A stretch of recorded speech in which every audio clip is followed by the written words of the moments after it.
हमारे वैज्ञानिकों ने माने महर्षियों ने ये देखा कि जीवन के दिनों में माने अगर ठंड के दिन है तो शरीर में क्या प्रकोप ज्यादा है, बरसात के दिन है तो शरीर में क्या प्रकोप ज्यादा है, गर्मी के दिन है तो शरीर में कौन सा प्रकोप ज्यादा, प्रकोप माने वात पित्त कफ, ये तीन ही तरह के।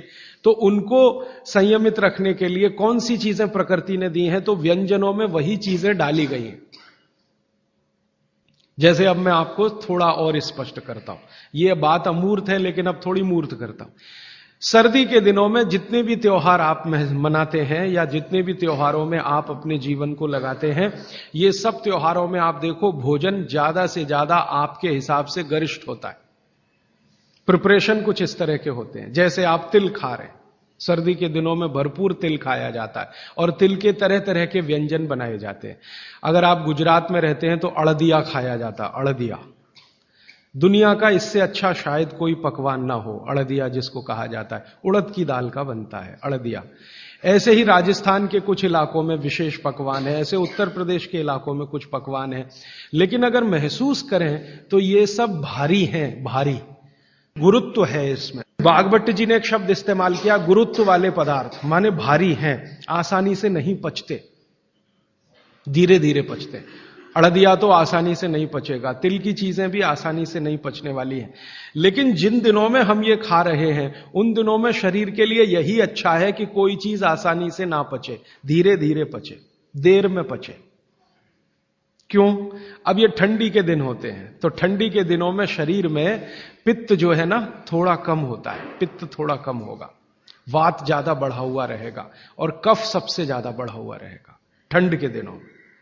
अब कफ सबसे ज्यादा बढ़ा हुआ है तो कफ का असर हमारी जठर अग्नि पर है। अब कफ का असर जठर अग्नि पर है तो जठर अग्नि भी थोड़ी कम रहती है, थोड़ी, जो गर्मियों के दिनों में वो भड़कती है उतनी नहीं होती।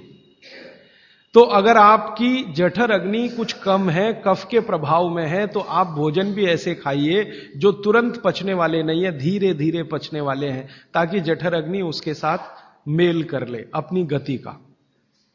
ऐसे समझ लो जठर की गति कम होती है तो खाया जाने वाला खाना भी कम गति से पचने वाला हो तो बहुत अच्छा है।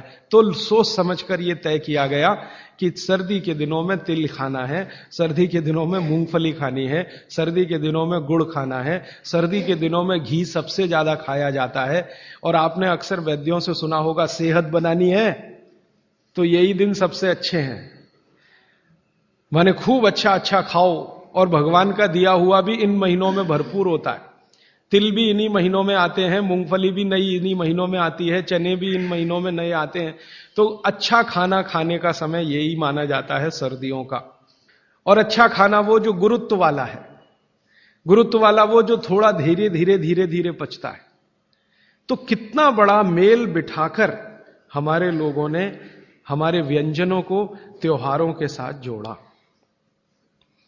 गर्मी के दिनों में उल्टा होता है, गर्मी के दिनों में आपका पित्त भड़कता है, माने अग्नि तीव्र है, तो आप ऐसा खाना खाओ जो जल्दी हजम हो जाए। बारिश के दिनों में सम रहता है, पित्त जो है बहुत ही कम होता है, तो बारिश के दिनों में यह कहा जाता है कि भैया सबसे हल्का खाना खाओ बारिश के दिनों में, क्योंकि पित्त उस समय सबसे कम है। और कई बार तो कहते हैं जी एक ही बार खा लो तो अच्छा है बारिश के दिनों में। और जैन समाज वाले तो जानते हैं कि बारिश के दिनों के खाने में बहुत रिस्ट्रिक्शन है। क्यों जी? ऐसा खाना तो आप खा ही नहीं सकते जिसमें पानी बहुत हो, क्योंकि शरीर में ही पानी बहुत होता है उस समय, प्रकृति के हिसाब से शरीर चलता है। तो बारिश के दिनों में अक्सर आपने सुना है जैन साधु संतों के मुंह से कि हरा पत्ती का सब्जी मत खाओ, हरा सब्जियां मत खाओ, ये वगैरह वगैरह। हरे पत्ती की सभी सब्जियां बहुत पानी भरी हुई, पानी शरीर में ही पहले से ज्यादा है क्योंकि बारिश में नमी ज्यादा है, तो आप ज्यादा पानी के शिकार होंगे। ज्यादा पानी भी अच्छा नहीं है, कम पानी भी अच्छा नहीं है।